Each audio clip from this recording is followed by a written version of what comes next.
আরে প্রিয়া, কি হয়েছে? তোমার হাজবেন্ড তাকিয়ে আছে কেন এভাবে? আরে বাদ দাও তো, ও তো কানা, চোখে কিছু দেখে না, ও কি বুঝবে? বুঝো না ব্যাপারটা। না, তুমি আমার তো একটু দেখো। প্রিয়া, কি হয়েছে? কোথায় তুমি? এই যে আমি, এই যে। কি হয়েছে? মনে হচ্ছে আমাদের বাড়িতে কেউ আসছে। কই তোমার যে কথা, তুমি চোখে দেখতে পাও না? কি বলতেছো? মনের ভিতর তোমার শুধু সন্দেহ, তাই না? একটা ছেলে মানুষের পারফিউমের গন্ধ পাচ্ছি আমি। কিসের? তোমার জন্য তো পারফিউম কিনে নিয়ে আসলাম, ওইটাই। না, আমারটা তো এরকম না। এই যে কার হাত, এটা তো শক্ত লাগলো। না না, এটা আমার হাত তো। এই যে দেখো, আমার হাতে তো শক্ত, সারাদিন অনেক কাজ করি না।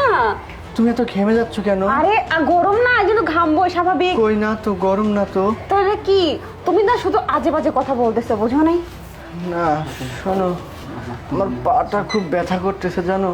আমার তোমার হাতে দেখতে পাচ্ছে কেন? অ্যাক্সিডেন্ট করার পর থেকে আমি আরে না, ও দেখতে পাবে না। মাথায় এত পরিমাণ লাগছে, আমি চোখে কিছুই দেখতে পাচ্ছি না। আচ্ছা, পাটা আমি খুব তো যন্ত্রণা আছি, করছে। তাই না?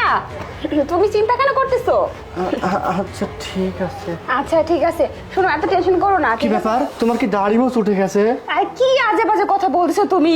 এসব কোত্থেকে হবে? তোমার মুখে মনে হচ্ছে দাড়ি মোচ আমার মতো এরকম লাগলো কেন? আরে না, কিছু না। চশমাটা আবার কে নিল? আরে চশমাটা আমি খুলছি, তোমার সাথে সমস্যা হচ্ছে মনে হয়, ভাবলাম চশমা খুলে দিই। পাটা খুব ব্যথা করতেছে। আচ্ছা তুমি শোনো, একটু চুপ থাকো না, এরকম কেন অস্তে অস্তে করতেছো? আমি তোমার হাত পা সব টিপে দিব, ম্যাসাজ করে দেবো, ঠিক আছে? একটা কাজ করে চলো, আমরা টাকা পয়সা নিয়ে এখন চলে যাই, অনেক হয়েছে। হ্যাঁ, ঠিকই বলছো। কে যেন ফিস ফিস করতেছে। কেউ নাই, তোমার শুধু মনের সন্দেহ, বুঝছো? শোনো, আমরা এখান থেকে টাকা পয়সা নিয়ে কেটে পড়ি, তাছাড়া বিপদ হয়ে যেতে পারে, বুঝছো? ঠিকই বলছো, অনেক কিছুই ও চিকিৎসা দ্বারা তো সুস্থ হয়ে যাবে, কোন বিপদ হবে? চলো আমরা টাকা পয়সা নিয়ে এখান থেকে বেরিয়ে যাই। আমাকে একটু দিকে নিয়ে চলো না। আরে কি হয়েছে? আর শোনো, তুমি এরকম এত অস্থির করো না তো, বসে থাকো, তোমাদের খাবার বানাবো আমি, ঠিক আছে? আমি খাবার বানাতে যাচ্ছি। তুমি কোথায় যাচ্ছ? কার সাথে কথা বলতেছো প্রিয়া? আরে কারোর সাথে কথা বলছি না, তুমি শুধু বেশি বেশি বলতেছো, বুঝছো? তুমি এত বেশি বুঝো না। তুমি থাকো, আমি তোমার জন্য খাবার বানাবো, ঠিক আছে? কোথায় তুমি? এই যে আমি এখানেই আছি। কি কি কথা বলতেছে তো ফিস ফিস করে? কেউ কোনো কথা বলছে না, তুমি বলো, তুমি থাকো। আচ্ছা তুমি থাকো, আমি তোমার জন্য খাবার বানিয়ে নিয়ে এসেছি, ঠিক আছে? আবার কোথায় বানাতে আচ্ছা যাচ্ছ? এখানে খাবার বানিয়ে যাচ্ছি, দাঁড়াও। আরে কি হলো, ছাড়ো, খাবার বানিয়ে যাচ্ছি তো। খাবারটা আমাকে নিয়ে গিয়ে বানাও একসাথে। মানে তুমি তো আরে দেখতে পাচ্ছে? তুমি দেখতে পাচ্ছ? তোমার কি মনে কিভাবে সম্ভব? হচ্ছে? ডক্টর না বলছে ও কোনোদিন চোখ খুলে আমি পাবে তো না। কিছু বুঝতে পারতেছি না।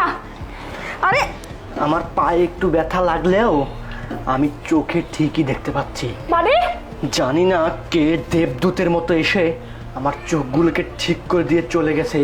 শুধু এইটুকু দেখলাম, উনি শুধু সাদা কাপড় পরেছিল, আর কিছুই আমি দেখতে পাইনি। ওই মানুষটা এসে কি করলো, তারপর থেকে আমি চোখে সম্পূর্ণ দেখতে পাচ্ছি, পায়েও আস্তে আস্তে দাঁড়াতে পারতেছি। সব কিছু দেখে সব কিছু আমি দেখে ফেলছি। আমি গত 2 দিন আগে অ্যাক্সিডেন্ট করে আমার এই অবস্থা হয়েছে, আর তুমি এই 2 দিনের মধ্যেই একটা বয়ফ্রেন্ড জুটিয়ে নিয়েছো। হ্যাঁ, লজ্জা করলে না? ভাবতেছেন তেমন কিছু না। আপনি চুপ করুন। তুমি আমাকে কথা দিয়েছিলে তুমি সারাটা জীবন আমার পাশে থাকবে, সুখে দুঃখে যেই অবস্থায় থাকি না কেন, আমার যাই হয়ে যাক না কেন, তুমি আমার পাশে থাকবে। অথচ সামান্য 2 দিনের অ্যাক্সিডেন্টে তুমি আমাকে ছেড়ে অন্য একটা ছেলেকে নিয়ে আসছো, তাই না? না, শুনো তো। এটাই ছিল তোমার পরিচয়। আমার কষ্টে অর্জিত টাকাগুলো আমি এত কষ্ট করে রাখছি, আর তুমি সেই টাকাগুলো নিয়ে অন্য একটা ছেলের হাত ধরে চলে যাচ্ছ। এটাই ছিল তোমার ভালোবাসা? আসলে মেয়েরা যেটা বলে মুখে, তার চেয়েও ভয়ঙ্কর। তুমি আমাকে মুখে বলতেছো আমি তোমার পাশে আছি, অথচ অন্য একটা ছেলেকে অলরেডি বাসায় নিয়ে এসে তার কোলের মধ্যে বসেছি। আমার বলতেও ঘেন্না হচ্ছে। শোনো, চলে যাও তুমি এখান থেকে। আমি তোমাকে মুক্ত করে দিলাম, তুমি এই মুক্তিটাই তো চেয়েছিলে আমার কাছ থেকে। আমি ন্যাংরা, আমার কাছে থাকতে হবে না। আমাকে ছেড়ে যাওয়ার পরেই তুমি বুঝতে পারবা তুমি আমাকে কি হারিয়েছো। যাও, আমি তোমার প্রতি কোনো অভিযোগ নেই আমার। চলে যাও প্রিয়া।